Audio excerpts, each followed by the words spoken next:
What's up, fellow wrestling fans? Josh here with RSMP Wrestling, and I'm beyond excited because today, with me, I have... Dan DeMan, Danos, Danny Claus. I go by so many names, so... Dan, it's great to have you on. How you doing? Good. I'm very good. Very good. I'm glad to be here. Nice, nice. So we had Frosty on twice. You're actually our second guest on, so, you know... Yeah, I will definitely. I watched his interview. I was impressed, by the way. I was definitely impressed. I told him I was impressed, too, so... Nice, nice. Well, to kick this off, how about, do you have any funny stories about Frosty or anything you want to share about him? Any memories that you had with him or anything? Anything the viewers should know about Ryan Frost? We had a promo battle, and I butchered him. That was about it. You know, just... I was trying to get him worked up and get him mad because we were wrestling each other, so I'm trying to hype him up. You know, when you do a press conference, there's too many of this, oh, let's shake hands and be friends. I respect you. So I was into full character, and I'm just ripping him apart. And the thing about me is I just quote movies. That's all I do. Nice. I spend hours and hours just watching television. So, and I'm like, let me use this line. So I just used, what's his name from The Boys? I quoted Billy Butcher. I was like, where's your rage, man? Nice. That's awesome. So before we dive into the interview and who you are and kind of a little bit about yourself, let's talk about the pictures that we have back here. We actually have a pretty handsome man right here. I look amazing in that. I look shiny. Look at that. So that was actually pretty cool. That was the first event that I really went out to shoot is for us to try to be like RSMP Wrestling, to be an organization. We went down to the Pure Vanguard event, and you didn't actually wrestle that night, but you had a promo spot that you did.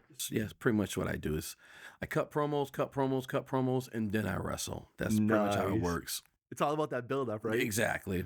Awesome. Yeah, so my Uncle Shelly ended up taking that picture. We set up in the back room and we tried to give everybody that was there an opportunity to come back and do some photos. And it's cool because a lot of the guys have been using the photos for promos and stuff. And again, that's why we do it. So if you have any photos that we've taken or any video we've done by you guys, we encourage you, share them, use them for whatever you want.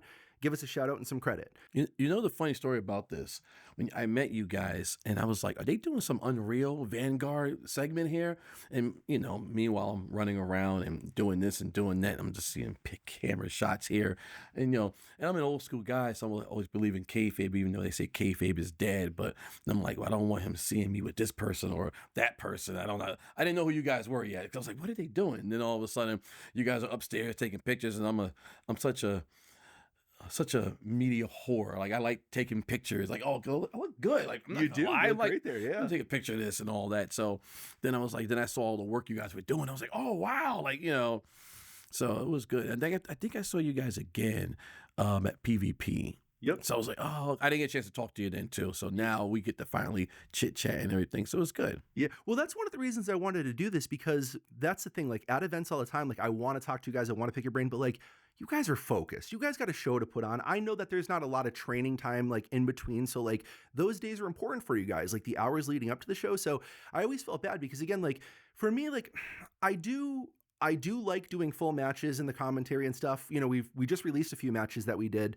with some commentary, and I think they're pretty sharp, but I like the documentary work. I want to interview people. I want to know the why, the how, the deep stuff. And unfortunately, I was feeling I couldn't get what I wanted to at events because again, just the way it kind of lined up. So that's why I wanted to start this, because now no pressure. We can be here and just kind of talk and shoot the breeze, and I can find out more about you. So before we go on to that though, I do have one more picture that I put up here too. So this is actually a ring announcer. This is Jonathan Torres, and he's got awesome energy. He was actually the ring announcer the night that I had met you there.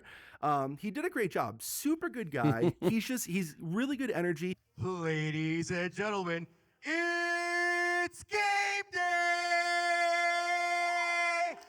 Really into video games and stuff too. Interesting character. So if you need a ring announcer, he's definitely one of your guys. He's got a voice, and he also got a gift from Danny Claus yesterday at TOS. What'd he get? A nice boot. Nice. So yeah, great guy if you need a ring announcer. His picture's not up here, but I would be remiss to talk about it because Matt DeCourt he's a ring announcer. I mean, yes. He's my dude. I got to give him a shout out before we move on. Hey, Matt. Yeah, right. Yeah, no, Matt, everybody knows Matt. He's just got such good energy. He does such a good job. So Matt, thank you for all you do in the wrestling world. And we appreciate you, buddy. Lastly, I'm going to shout out Legends Video Games, Movies, and More one last time out of Granby, Massachusetts. If you're looking for anything vintage wrestling or any of the cool stuff, I won't hit them with the promo again. I did that last time, but get over there and check it out. Great guy, cool stuff. Let's move on. I want to know, give me your elevator pitch. Who are you and why do you do this? Ooh, look at that one thrown that way. We're just going to say, my name is Dan. I'll just go by Dan DeMan. We're going to say Danos because that's a different story right there. And why do I do this? I love to entertain. Ladies and gentlemen, my name is Dan DeMan, and don't I look good tonight? I've been entertaining since before I got into wrestling. I was entertaining in like elementary and junior high, doing acting. That's before I got into wrestling. I was acting. I was doing acting. I was amateur wrestler and an actor. And then I started doing stuff in New York, and it didn't work. So it wasn't working for me because I was doing all these auditions. It was mostly music videos. So I'm like, I want to do some acting. I auditioned for a couple of plays off Broadway in New York. I went a couple of those. Didn't do too well. I didn't give up. So, but then what happened was I auditioned for a part to play a certain character, and a director was just like, hey, you want to help me with something? So I wind up working with her in Harlem doing some stuff, and word of mouth got around because I was like a boom guy. I was like a production assistant basically. So I did the boom guy. Then I worked for another guy, and he did a movie in Central Park in January. Do you know how cold it was? So imagine holding the boom mic, and then he has a nerve. I came prepared. Here I am, taking the bus, traveling, and I walked all the way to Central Park. Walked, no bus, no cab. I walked, got off a 42nd and just walked all the way to Central Park. And I was like, here, I'm ready to help out. And he was like, all right, great. You're going to hold the boom mic. No, throughout the day, I'm holding it. Then he was like, hey, Dan, listen, she's freezing. Talking about this actress. She's freezing. Can she borrow your gloves? I'm like, what? And, me and young, and, oh, yeah, sure, no problem. Now I'm holding the boom mic. Frostbite's kicking in, and I'm shaking. So now what they're trying to film looks like a 2B TV movie because the microphone keeps coming down, and I'm getting chewed out. So now I go up, they'll cut. I thought like 4 cuts. I had to go to the woman. I was like, hey, listen, I need them back. I need my gloves back. I'm freezing. And they treated me like I was nothing. They treated her like she was a star. This movie never went anywhere. So she was in a car. They kept her warm. Meanwhile, I'm sitting there and rubbing my hands and doing whatever. I got gloves on. I had a garbage can trying to keep me warm, and then she's in a car. But whatever. Anyway, long story short, I started working for other people doing production stuff. Then from there, I started doing more. I still kept doing my acting lessons in Hoboken, New Jersey. And from there, wrestling kicked in. How old were you around this time now? How old was I when I got into wrestling? Yeah, so you were doing some acting and stuff. Like how long ago was this? I was in like my teens. Oh, okay. In my teens, I was doing a lot of acting. I got into wrestling a little later, only because I was I started. Then life situations happened. I still had training, and then basically I have a car. That was basically I have a car, and then I got back in. And once I got in, I already knew they put me back in the beginners class. I trained at East Coast Professional Wrestling in Parsippany, New Jersey. Trained by Gino Caruso, a couple other names like Metal Maniac, Kodiak Bear, Crazy Ivan, and even Jim Powers. Remember Jim Powers? So I don't, unfortunately. Like I said, I was a big wrestling fan like when I was a little kid, so it was like WWF back then. And then I literally, until I came down and just recently got into it, like I'm just trying to learn everybody now and figure things out. Jim Powers was part of the Young Stallions with Paul Roma. And don't. you don't remember them? No, I don't. Oh No, man. So Everybody's I gotta tell you the story. I gotta tell you the this story. dude says he's a wrestling fan right now. Why is he doing this podcast? No. But I gotta tell you the story with the whole thing with Jimmy Powers. So we both worked at the same gym. So I kept looking. I'm like, nah, that's not him. That's not him. You know, working out. He's doing his thing. I'm like, no way. So I said, excuse me, you're Jimmy Powers, right? He was like, yeah, old school, whatever. So, I talked to him. I said, hey, listen, I'm getting into wrestling, whatever. I was like maybe a year in, right? And then we talked, and that was the end of it. And then he came up to the school, and he taught me a lot. So I was like, oh, okay, I guess I'm a Jimmy Powers guy now. Because he helped me out to get on a show, like a real big show. And I wrestled a good friend of mine named Rob Vegas in his hometown, of course. And he really took care of us. So I was like, hey, Jimmy Powers is my guy. Nice. So, but what he taught me was, modern wrestling these days is everybody does video game stuff, so, no, I'm not being bitter or anything like that. It's just the way things go. The modern wrestling is more the athleticism and, move, in my opinion. But I'm still entertained by it. But when I broke in, I was surrounded by big guys. Everybody was big. No one was under 200. So I was dealing with giants. So, I'm wrestling, and Jimmy Powers came up to me and he said the number one thing. He goes, "You just did 7 moves, and none of them were effective." Right? He broke me down. And he was like, he goes, "You have character. You can talk, but you gotta limit your moves to whatever and make them effective." So I started working on that more and more and more. And then I thought about what he said, and then I just kept going on with that. Then I ventured off to other places, OTW in Williamstown, New Jersey, under Ed Atlas, Jim Molyneux, and I forgot the other gentleman's name, but he wasn't there, so I forgot. So rest in peace. He passed away, but I am sorry. But I learned from that place also, and at that place, they called it Old Time Wrestling. But it was a Monster Factory first, and then it turned into Old Time Wrestling. There, there was no 2 separate locker rooms, old school style. Villains, bad guys in one section, good guys in the other, and you just go out there and wrestle. And you didn't wrestle like a 6-minute match. You wrestled 15, 30, and I was doing it every week. Every week I was wrestling. I'm driving at the time, because I'm originally from Passaic, New Jersey.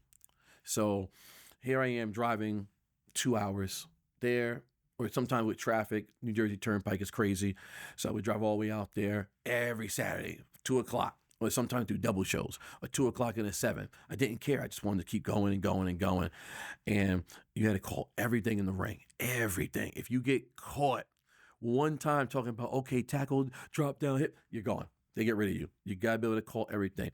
And the finishes were real simple. It wasn't like nowadays a rock bottom or a cutter. Everyone hitting a cutter these days. It was not like that. It was like, all right, jump off the top, you're missed, small package. That's it? Yeah, brother, we got it. I'm like, oh, okay, well, fine.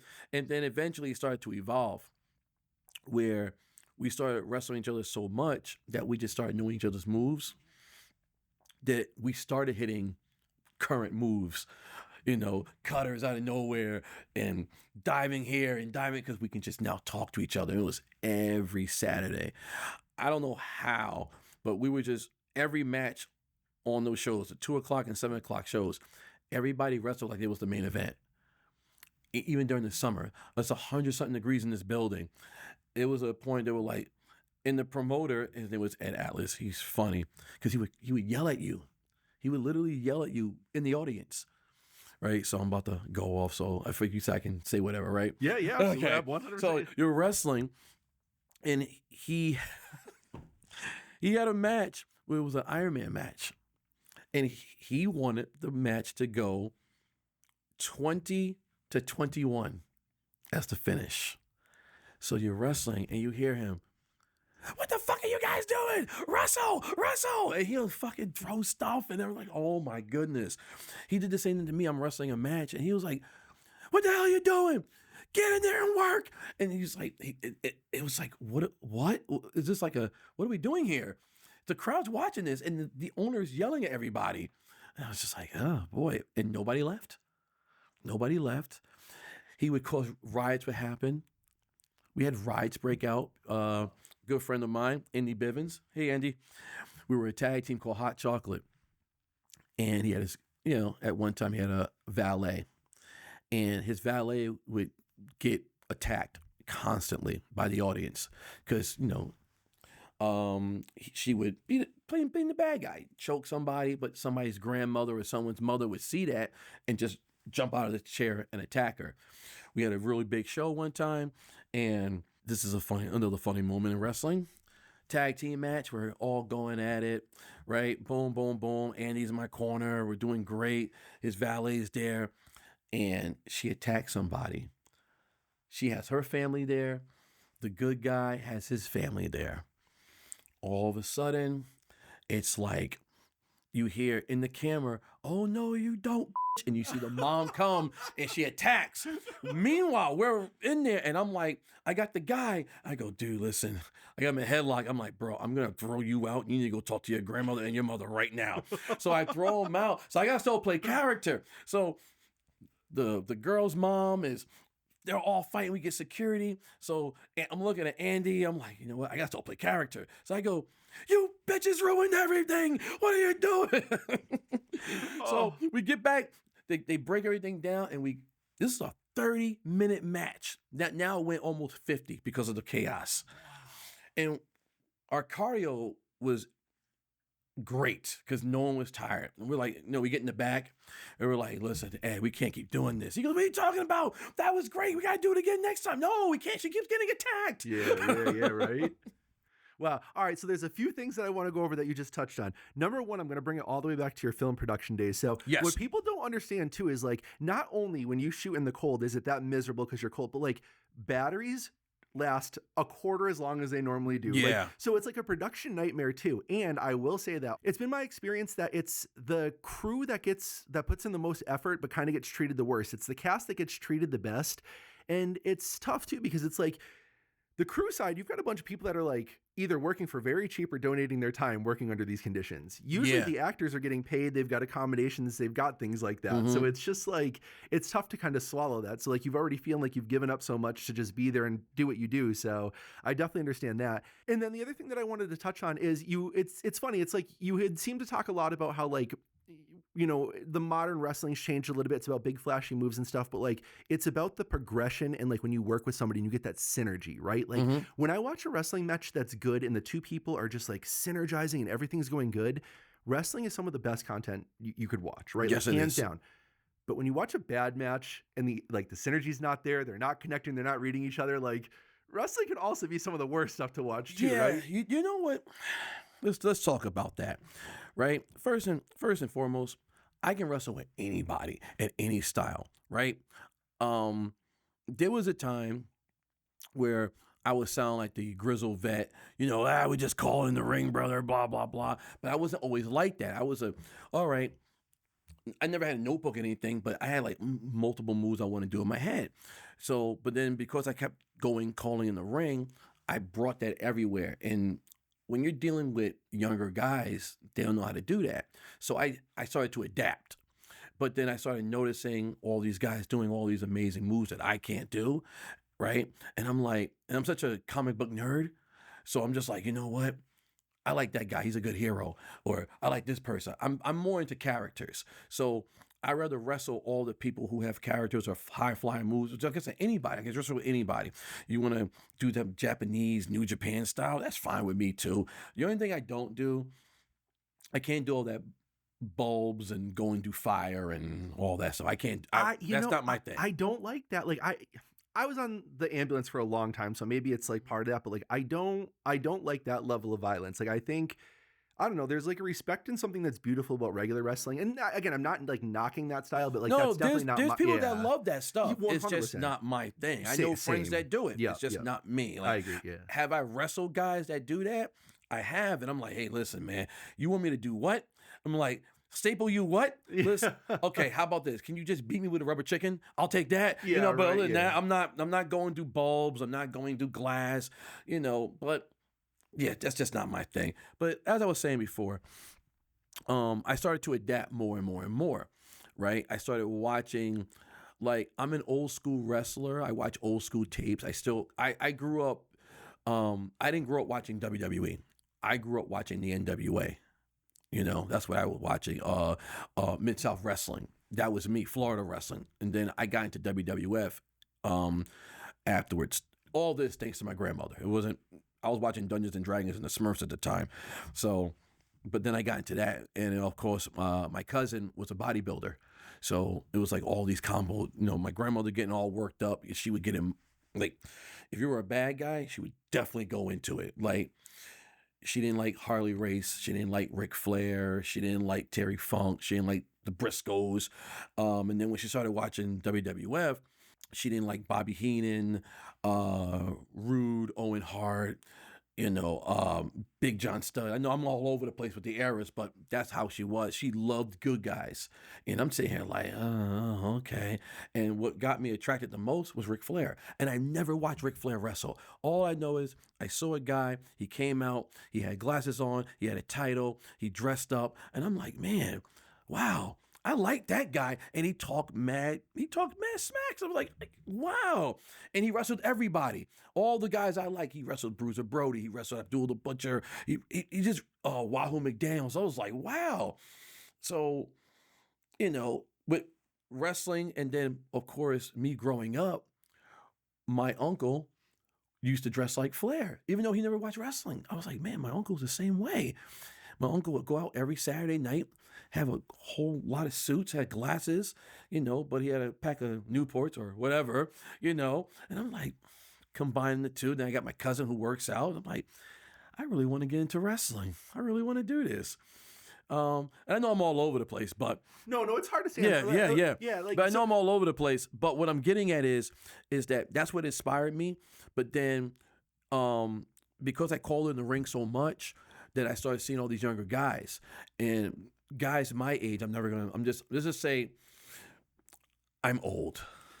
I'm old. People think that I wrestled on the Titanic. People think I wrestled with Abraham Lincoln. Some people think I wrestled with the Egyptians or whatever. But I'm an older gentleman. Let's put it to you that way. I'm a father and I'm a daddy. Wink, wink. So I started seeing all these younger guys, and COVID kind of messed me up, because all I can do is I would just jog, do cardio, work out. And then when wrestling started kicking back in, I was like, it's like kind of doubted myself, where it was like, it wasn't I was worried about getting hurt. I was like, here I am on a treadmill, and treadmills don't do anything. Or I was outside doing sprints or chasing my other dog or whatever, just trying to get that Rocky training still, because I'm wrestling with guys that are like 18, 19 years old, right? And I was like, oh man, I gotta be able to go. I gotta be able to go. I gotta be able to go. And I remember I wrestled Flash Waller for the first time, and then I wrestled him, and I was like, yeah, I got this. As what he went to wrestle 100 miles an hour? Sure, I got this. My cardio is impeccable right now. And the rest was history. So I started wrestling all these younger guys, because it was more the quote unquote, you still got it or whatever in your own head, but I can still go. As you get older, you can't do as many moves. Or take so many moves. Like, back then, I could take a key crusher, some type of move off the top rope 4 or 5 times. That doesn't work for me anymore, brother. Yeah. That doesn't work for me anymore. But if guys want to do stuff, I'm always like, sure. Now we talked about the bad wrestling. I think the problem with the bad wrestling is one, they have to get it. they see what they see on TV. You ever see that thing where it's like, what I think I'm doing and what I'm really doing, that's what it is. Because in their head, they think they're pulling on a WrestleMania. And meanwhile, we're looking at this is like Wish.com wrestling. What are we doing here? You know, but I think it's bad matches can always get better. Right? Now, you know, have I had bad matches? Yeah, I don't stress it. I go, that sucked. You know what? We'll do better next time. That's the mentality I got to have. You know, a lot of guys feel like if they have a bad match, that's it. It's over. You know, like, no, you have a bad match. Just work on your craft. Go watch the videos, see what you did wrong, and work on it. Sometimes it's footing. You know, their footwork is off. Sometimes they don't know how to talk. You know, that's the worst part. You got to be able to talk. Sometimes they're not physically fit, like their cardio is horrible. And I rag on a lot of young guys working on your cardio. I'm way older than you, and there is no way you should be out of breath. None.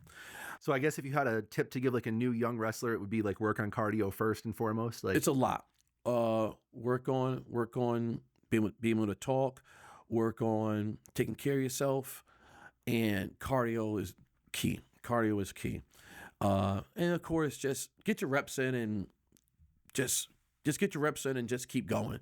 Especially if you, like I said, you're a younger guy, just keep going. You got plenty of time to do this, and just take care of yourself. Because as long and eat right. If you eat right, you don't get hurt as much, you know. Because people that are out of shape, you ever know the person out of shape, they fall on the ice and they're injured for 6 years.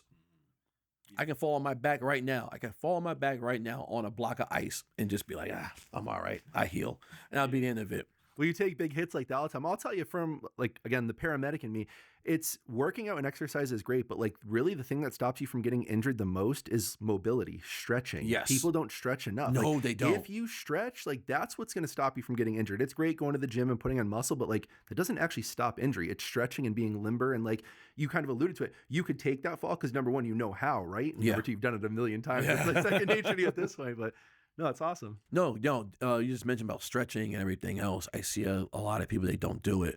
And when I was younger, go out there and then you go home and you feel everything. Like, oh, I can't move. I don't want to do that. I want to be able to, sometimes I stretch when I wake up, warm up, do everything, do a little pre-workout, do what I got to do. When I get to a building, I stretch, do whatever I have to do. And when I'm done, find somewhere in a corner, stretch some more, go home. I have my whole Lazarus pit set up. It's like I need to go in here and heal my body because I want to be able to go to sleep and not wake up. Are there times when I wake up like I hit by a truck? Of course. But I can still heal up. So I'm good to go. I can still function and do stuff and not be like, oh, I can't move, especially in the wintertime.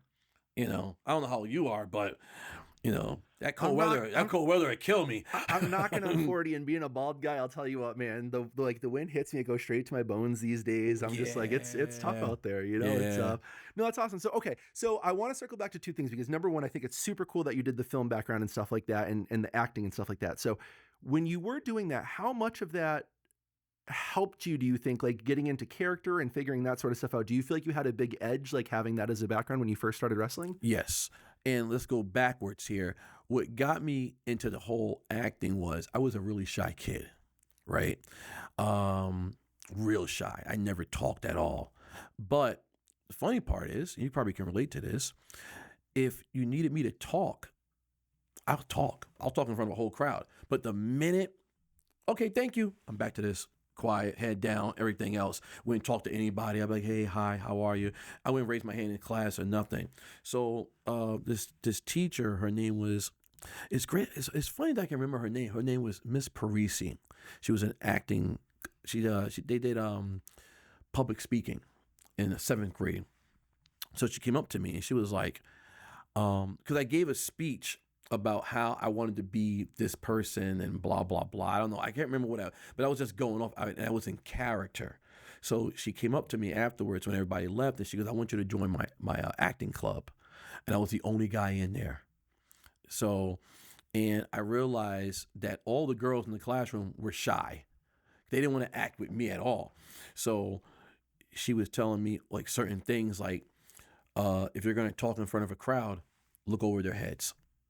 I was like, and that stayed with me the whole time. She goes, when you talk, move, don't stand still. If you're looking into it, if you're going to talk into the camera. Don't look at people trying to make eye contact. You might freak out because if someone's not interested, now you. So I took that and I started doing variety shows in 7th grade and 8th grade. And still the same thing. I would play a mad scientist. I would play this character, play that character. As soon as they said, cut, I'm back to being a quiet kid. I wouldn't talk. I wouldn't interact with nobody. I broke out of that when I got to college. And even when I wrestled in high school, same thing. I wrestled in high school. I was quiet. I would wrestle, but once you get to college, everything changes. Did I do some acting in college? I did a little bit, but I was so focused on wrestling because I was doing Greco-Roman, and I put on a little bit more weight because in high school I was like 103, then I went to 112, then I went to 119, then 125. Right, and I try to bulk up. I don't think that worked out. Eating cookies and juice ain't really bulking up, but I got to 135, and I tried to go to the States. Didn't do too well. Oh, really? The number one thing I was lacking was I wasn't strong enough. So, as a superhero type of comic book person, that stayed in my head. I'm not strong enough.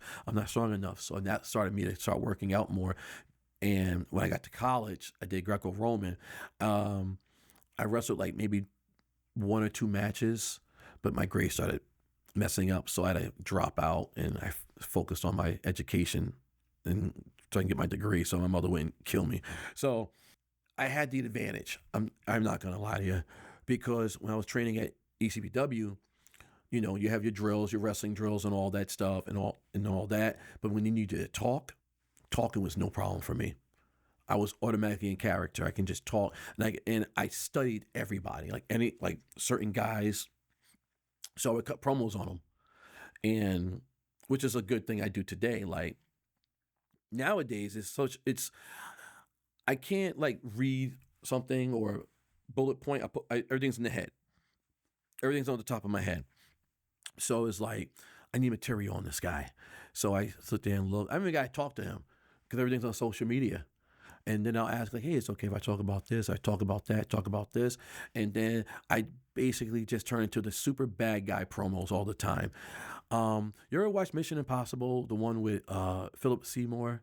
I just saw the original one way back in the day, yeah. So remember, all I do is quote movies. That's all I do. So I cut a promo one time, and I was like, you have a wife or a kid that you really love right now that you want to talk to them before this match? So so I would do stuff like that. I wouldn't go like bashing.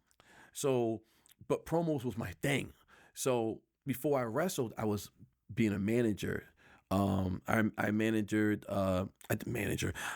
managing the late Billy Firehawk and some guy named Manu. I think he's from Australia or something, or New Zealand. I'm not too sure, but he was really big guys, like both like over 6 foot something. And here I am, being the manager, being the mouthpiece, and I was the mouthpiece for everybody. And I always wore suits, because of the old school wrestling, not just Flair, all the early 60s, 70s wrestlers, they all wore suits when they cut promos. So I was like, I like that. I'm going to keep rocking suits. And I just like wearing suits in general. Yeah. But promos was my thing. It was like, oh, well, Dan's a promo guy. Now, I know people ragging me and like, Dan cuts promos that are 24 hours or Dan cuts a promo for 7 days. No, but I like to talk. I like to cut my promos and make my point. Do I offend a lot of people sometimes? Yeah, I do. I say a lot of misogynists and stuff like that. Women go in the kitchen and stuff like that. It just riles people up. I like to tap into people's emotions pretty much. So, but yeah. Do you feel like over the years, I guess I never thought about this, but you just saying that kind of made me think about it. Like, I know comedy's taken a hit because of, just the change in environment. Do you think wrestling has too? Is that something that you're struggling more with now, or is that? No, I don't worry about that. No, I mean, there are places that are like they'll tell you what not to say or whatever. Like, I know there's a bunch of kids there. I'm not going to say certain things. Funny story. I was trying to do my spiel like, oh, you women, you make babies and pancakes. And there was nothing but children there. So I flipped it. And I was like, you parents are horrible because you don't buy your kids PS5s and Xbox Ones. So the kids are all cheering now, right? So then I say, oh, wait, this isn't working. So I was like, and you children, you should be ashamed of yourselves because you're not getting A's in your classes. Your parents, you're disappointing them. And I was like, whoo. Cleaned it up. Nice. Well, it was funny because when, I had Frosty on here and he was saying like to have you on, like, you're one of the few guys that can riff off the top of your head and do it right. I've watched you do promos in the ring now, and honestly, like, you are so prepared and everything is so precise, and you have a special talent that a lot of people can't do. Thank you. It's like that. It is something special. I mean, you really are like, it's like a comedian that I would imagine like they, when they do like jokes with the crowd and stuff like that. Like, I just feel like you search through them. You're very entertaining up in the ring. So it's cool to see that. Do you think like, I don't want to get too much into the promo stuff. We've talked about it a little bit, but like modern promos today, like the promos have changed a lot over the years. People have their cell phones and stuff now. I just saw a promo this week that Ava Brooks had put out. I thought she did a very, very good job on it. I don't know if she saw the podcast and decided to step up her game, but like the lighting was right. She had music to it. There was cuts. But the thing that impressed me the most is everything she said was direct. It was pointed and it made sense. That's where I feel like there's so many wrestlers that like struggle in the promos. Again, I'm not trying to bash on promos, but like, what are you seeing in promos in today, and what do you think people could do maybe better to improve those things? They don't put emotion into their promos. There's no emotion. It's they just talk, and they'll mention things that, like, they'll mention silly things. For example, it'll be like, yeah, so because the last time you did this, you don't need to know about all that. So there's good guy promos and there's bad guy promos. Like, bad guy promos, to me, it's like, you don't have to yell and scream no more. No one needs to yell and scream. It's just talk. You know what I mean? And say what you're gonna do to that person, and even lie a little bit for a bad guy. It's like, so the good guy beat you last time or whatever, you'd be like, you know what, you're lucky you got away from me because this time I'm gonna do this, and this. So you hyped it up so much that later on you get your ass beat. And for a good guy, it's more like the way I would do a good guy promo. It's basically, I will say what I'm going to do to the bad guy, whatever. But it depends on the situation. Like, I've done promos where I got injured, right? And I just take from other people's stuff. I'm gonna lie, I do it, but you just make it your own. It's called remixing. So I have a brace on my neck, and I'm like, oh, the last time you drove me on my head, the only thing I can think about is, I rip it off, is how I'm going to get you back. And this is what I'm going to do to you. I'm going to cripple you. Like, now, because I'm a good guy, but you're telling what you're going to do to a bad guy because the fans are going to love it. They want you to take out the bad guy. So, but you got to have emotion. Like, even if you're like doing something, you've been chasing something for so long, have the emotion when you cut it. I'm going to quote Lincoln Osiris from Tropic Thunder. The scene's about emotionality. You got to have emotion when you do these things. You got to have feeling behind it. Because if I'm watching it and you're like, you're so determined. You're so determined to do this that you make me go, man, I want to see this. You know what I mean? Make me want to see this fight. That's basically it. UFC does a great job at it, And a lot of guys in UFC can't talk. But when they do talk, make me want to see it. Look at Muhammad Ali, for example. Muhammad Ali made you want to see a fight. Same thing with wrestling. Cut the promo, make you want to see it. Even if you're doing like I'm probably butchering it. Like, if you're doing a scene, like me and you were talking, promoting the match, me and you are partners and we're just talking, like, what's going on? You going to be okay for next week? Yeah. But let me tell you something. You and we're going to take them out, like a segment, but it's still a promo, but still stuff like that. As long as there's emotion behind it, people will come and see it.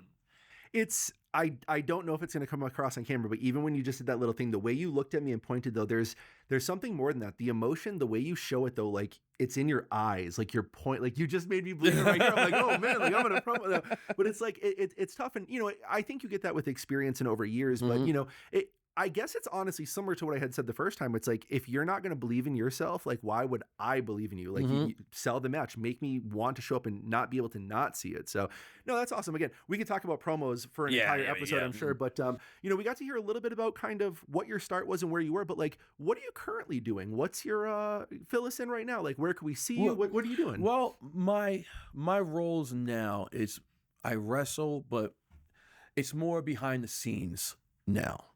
You'll see me wrestle. I'm more manager and behind the scenes, because I'm not a selfish person.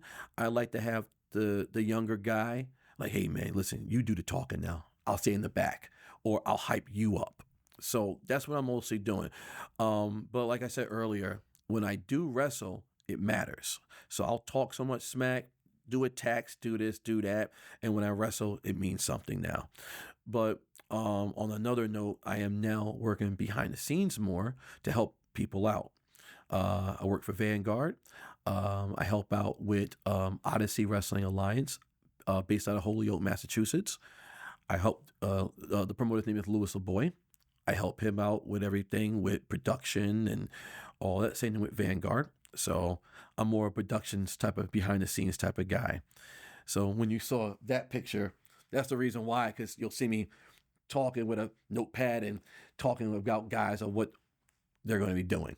So I work double. I do double duty. I'm behind the scenes and on camera. So, and I also work for another promotion out in New York, American Coliseum Wrestling, where I'm champion of multiple companies. So I'm American Coliseum Heavyweight Champion. I'm the Odyssey Wrestling Alliance Heavyweight Champ. I'm the TOS, one half of the TOS Tag Champs with Stan Michael. CWF, that's it, for a promoter named Shay Slater, when he does decide to run a show again. Hi, Shay. I'm the heavyweight champ as well. So, but I like doing both jobs. Like I said, I like helping out behind the scenes, help everything out, because I'm more, like I said, I'm a production guy. And the best thing about doing the production is what I vision happening in the ring with the performers. I love seeing that. Like, a lot of guys, I don't knock everybody, but a lot of people go and just tell the guys to do whatever. What I do is I direct everything. Like, hey, listen, this, and this, and this is what I want. And I know we're breaking the walls or whatever we call them behind the curtain, but it's fun. But I just like seeing the talent go out there and they do it and they tell great stories. I'm a storyline guy, so I like to tell stories. So therefore, people get involved and fans are definitely entertained by what they're seeing. So it's a good thing. No, I like that. And it's like, for me, you talk a lot about production, and I talked about it on the first 2 podcast episodes, where it's like, there's so many great organizations around here putting on phenomenal wrestling. But if we could make the lighting better and really just bring a little bit more to the showman aspect of it, like that's what separates you and makes you feel the difference. Like when you go to like a WWE show or like whatever, you spend that kind of money and you see like when they can walk down a platform, like when it's dark where you're sitting and it's like the light is on the show, you're focused, like that's important. And like for me, being a media guy, it's hard. Like you understand this work on a production. Like when I shoot in a gym, it's like all these bulbs are one color hue, but now they're bouncing off a floor that's like orange and it's casting these color, and it's like difficult to shoot. It's like, I know there's not a lot of places out there, but if anybody sees this that has a venue that can support wrestling, like reach out, get in contact with me, with Dan, with anybody you've seen here. Like, I just think that the ceiling and the potential to grow something like this, like I haven't really talked about much in the WWE like realm on the show, but something pretty big just recently happened last night. How'd you feel about John Cena's last match? We won't go too much into this, but I think it was great. Did you? Yes, it was a nice send-off. I know there's these people out there crying. Relax, enjoy the show. It was a great ending. I liked it. Okay, yeah. I'll be honest, I didn't get to see it. I was doing some family stuff, but I had heard about it, and but I don't know. There's a lot of discourse towards the WWE right now. So I just think that if you are like an independent wrestling promotion, like now is your time. Like now is the time to like take that run, put the effort into your show, make it look the best it can, sound the best it can, be the best show it can. And I think there's some room to separate yourself from the rest of the organizations out there. That's the thing too. There's a lot of indie wrestling companies, and I'm not doing the quotation as a bad thing, but then now people are being like, I don't want to be a indie wrestling. I want to be a wrestling company, not like the WWE or AEW or TNA, nothing like that. They just want to be a wrestling company. So they're going to be taken seriously. So now, because when you hear indie, if you go up to sponsors and they, hey, I run an indie show, they're just going to think Negative connotation. yeah, negative stuff, whatever. But you're like, hey, we're a wrestling show.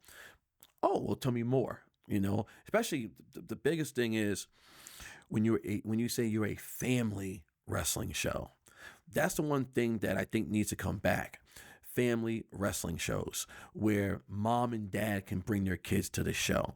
I know there's different formats, let's say that, or the way they have their shows, they dedicate to these type of fans, they dedicate to these type of fans. I like to see grandma, grandpa, mom, dad, and bring the kids in and see the shows. Like, I know what's his name does it. Kurt with Wrestling with Yes, Character. Kurt. I was going to shout him out 100%. Yes. Yep. Yes, Kurt definitely does that, and I watched. I'm like, man, this is great, So it's because just think about it for a second. When you have families, this is what I've noticed. The regular wrestling fan, it's like they're like food critics. Like, oh, I don't like that guy, I'm not going to the show. Kids love wrestling. Same like parents. But you have to impress the parents before you can impress the kids. Because the one thing you don't want is you got little Timmy and little Johnny, they're going crazy, and dad's reading the paper because he's not entertained. Dad has to be entertained where he's watching this, and now he's calling his friends like, you got to see these guys, they're killing each other. That's what you need. You know what I mean? Of course, with mom too. Mom needs to be there and she's entertained by what she is seeing and being entertained, because if a bad guy's being a bad guy, she can be all into it. You know what I mean? And come on, kids, we're going to come back next month and see this. That's what we need again. And because like I said, I see some of these shows and you got all these guys and all these gals, and you see most of the crowd, I see a lot of teens or young adults just there, and it's the same thing. They're all wearing t-shirts, they all have glasses, they play video games. Not a knock, but that's mostly what I'm seeing. And they're still good people, but we still got to bring back little kids and their parents and their grandparents coming to wrestling shows. I think it's hard too, because again, I think that comes down to location and venue. It's like people are going to open up their wallets to spend money these days. It's got to be on something good. But that's kind of what I stressed earlier in the previous podcast episodes. It's like for $10 or $20, you get so close to so much good action here. Mm-hmm. It's like, I'm so surprised I didn't stumble across it earlier before this. I mean, I know that these events happen, but like, I don't know. It's like, I think the part of the big push of it is like the promo. I mean, yeah, people post on their Facebooks and stuff, but it's like, but if they don't follow you, it doesn't get out there. There's not really any money for marketing. And, Frosty kind of brought it up. He's like, most shows right now are really just trying to break even. Like they're not making money. Yeah, so I mean, yeah. I completely understand why, but it's like, it just sucks because it's like, there's so much room to grow here. You get so much out of like this great show. There's so much heart and soul that goes into it. Like, I just wish more people could get eyes on it and see what you guys are doing, because it really is, it's something special. I mean, we were talking right before we started filming, and like, I've got footage of you from one of the Test of Strength events and stuff. And it's like your character, man, you had these shoes that were like, they were glowing at the bottom, and you had these sparkly pants on. And I was cosplaying Dr. Doom. Oh yeah, no, you were. You came up with them. Yep, that's right. And it was just like, I don't know. It's just like, I look at that and it's like, but the energy that you put into that, the way you walked out, like, I just remember that. It's like, but I mean, I see that so often with so many of these men and women that like walk down like or out to a match, and it's like, you can just see it in their eyes. It's like the dedication. And I'll tell you what I love is like, you can see it in like the main matches a lot, but like, especially when I put it in the footage here sometimes, but like, the slow-mo shots where like a wrestler is walking out, like if you really look in the background and you see the people, like you hit it on the head. It's like, it's the kids. There's a clip that I put in that had young boy jumping out of the top of the rope out of a Test of Strength event, lands on a group of dudes. You actually might have been in the group that landed on. Yeah. And there's this little kid in the background that he loses his mind in slow motion. Like, it was like Christmas morning for him. And it's like, I capture so many moments like that. And to your point, like, that's why, like, when I try to film, like, that's the stuff I'm trying to hit. That's what I want to accomplish. Like, that's what I want to bring to wrestling. Mm-hmm. More of those moments for people. Yeah, no, that's awesome. Again, like I think if we can just get people in the doors, sit down at a show, I think they're going to come back. So how about we do this? Why don't you share with me a wrestling memory from like back in the past that's kind of stuck with you that you remember, and then share with me a modern wrestling memory that you have? There's a few. I was going to name a few. One, I wrestled Kamala. And I pinned Kamala. I was shocked that I did that. And I was a good guy at the time. And as we just said before about the kids, back then I was doing the whole Muhammad Ali gimmick where I was like, who the champ? I'm the champ. And I would carry the belt and all the kids would come with me. I'd do my match. And when I win, I would just give the kid a belt. I would give him the title. And they would carry the belt for me. And I just leave. That was memorable right there. Then there was memorable lessons. I wrestled Jerry Lawler. I learned so much in that match. I mean, when you was telling me before about how I have the eye and look around and work the room, he taught me that. He was like, grab that water bottle from that old lady. I go, what? Huh? I rolled out, found the water bottle. I was like, wow, how did he see that lady? So that was great. Also, I wrestled Billy Gunn. Badass Billy Gunn. I learned from him. And then I had my geek out moment when I wrestled Shane Douglas from ECW because I was able to cut a promo on Shane. I cut a promo on Shane Douglas, so I was happy with that. And then I got a lesson from MVP because I had a bad match. I had a real bad match, and I was like, sir, Mr. MVP, how was my match? You want my honest opinion? I was like, oh, definitely. If it sucked, I was like, but in my, I was like, was I devastated?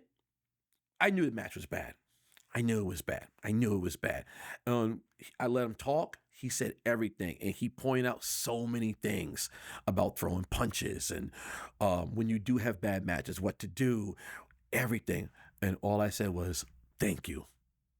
That's all I was saying. I kept saying, thank you, sir. Thank you. And it stayed in my head the entire time. Even to this day, it stayed in my head. Now, we fast forward to current situations, memorable matches, we say. While you think about that for 1 second, I'm going to pause you. So what you just described, like, you had something that didn't go your way. You got criticism that you didn't like, but you did something that people don't really do today. You didn't bitch about it. You didn't complain about it. You weren't the victim. You grew from it. You learned, right? Like you took it. Like it's not always negative when people criticize. Like, and even like, listen, we get all my videos have downvotes on them. I'm always filtering, like not so much on this channel, but the tabletop channel we do. I'm filtering comments out all the time where people are saying like the worst stuff to us. It's like, you could take that stuff and like take it personal or whatever. Like you can use it to like a positive. Like, I just think like, I don't want to say people are like soft in today's day and age, but like it's no. Tell the truth, they're soft. People are soft these days. But like you said, like I wish more people could like take from that. Like especially if there's like an older wrestler, like or somebody that's experienced that like takes the time to talk to and tell you something. Yeah, was he being a dick or maybe he could have said it better? Yeah, but like look at what you gained from that, right? You know what I'm saying? Mm-hmm. Like don't turn it into a negative in what you didn't, but like what you did. So it's cool that I'd rather you be upfront with me. You don't need to sugarcoat it. Tell me exactly how you feel. You saw, you're like, what the fuck was that? Just go off. Do it. I'll take all the information in. I'll laugh about it later, but I'm learning at the same time. When he was like, I'm trying to be polite and everything and respectful, and he was like, you want my honest opinion? And I was like, please. He goes, it fucking sucked. And I was just like, and like I said, I knew it was bad, but he was just going in on me. And I'm like, no, this is what I need because there's too many people. They will just tell you that you're good at something when you suck. They would tell you, no, it was okay when they didn't watch it. Don't be honest. Just tell me. And then tell me, work on this, work on that, work on this. And I'm not going to sit there and go, well, I'm not going to say nothing. I'm going to sit there. I'm going to absorb it all, but take it all in and go, thank you. And then that's it. I don't care how the message was delivered. Just tell me. You know what I mean? That's how it is. Yeah. All right. I interrupted you, but now you're going to tell us a memory like more modern that stuck with you a little bit. I think I'm just going to put it this way. I like wrestling the younger guys with all the stuff they can do. That's pretty much the most memorable thing because it's like for a guy who, like I said, a guy like me, like an older guy, wrestling with all these younger guys, and I'm still able to go and do all this stuff with them and not worry about like, oh, this old guy, I don't want to be, because there's guys, I know guys my age, they can't move. They don't want to bump. They don't want to do anything. Now, I know people joke and say Dan doesn't bump or Dan doesn't leave his feet. When I have to wrestle and I know that this is the big show, I will go all out. I will heal later, but we're going all out. And no one can sit there and say otherwise. But the fact that I wrestle with a lot of younger guys coming up is the memorable thing for me. And I think I'm going to give you the perfect example. Since I'm talking, I'm thinking at the same time. I wrestled Patrick Saint several times, and he is great. So we had a lumberjack fight, we had another battle, and each time I wrestle him, it's just like I can wrestle him with my eyes closed. You know what I mean? And he's a bigger guy, he's stronger and everything. He can kill me probably with his bare hands. But when we go out there, we're just going. And, do we get a little snug? Do we get whatever? Whatever. Just clock me, make it like Fight Club. Let's just go. But at the end of it all, the fans are happy, or whatever results of the day. I win, he wins, they boo, they cheer. We went out there and we just tore it up. And I can say that for Patrick Saint. I can say that the same thing with Peter DeChev. I can say that with Poster Boys. I can say it with most of the guys from TOS. Those guys. I have memorable matches with all of them. If I'm forgetting other younger guys out there, but those are the guys that get my attention, where I'm like, I like this guy, I like that guy, I like that guy, and they're all memorable. I have so much fun. And even if I had something bad, it's the fact that we were in there and we all had fun together, and we'll do it again next time and make it even better. So. Yeah, no, I hear that. So we had talked a lot about one of the big things that you think is we need to bring the family stuff back into it. I guess kind of the last thing that we can lead off in here, and again, we don't have to really get into I guess organization specifics, but what do you think the state of the independent wrestling scene is right now? I think it's huge right now. And it's huge right now because of social media. You know what I mean? There's wrestling companies. I'm like, where's this place at? And I'll go looking oh, you're in Texas. Oh, you're in Oklahoma. Oh, you're here. But they got so many things, and everybody puts a video out. And I think I started doing it too. Highlight reels with music.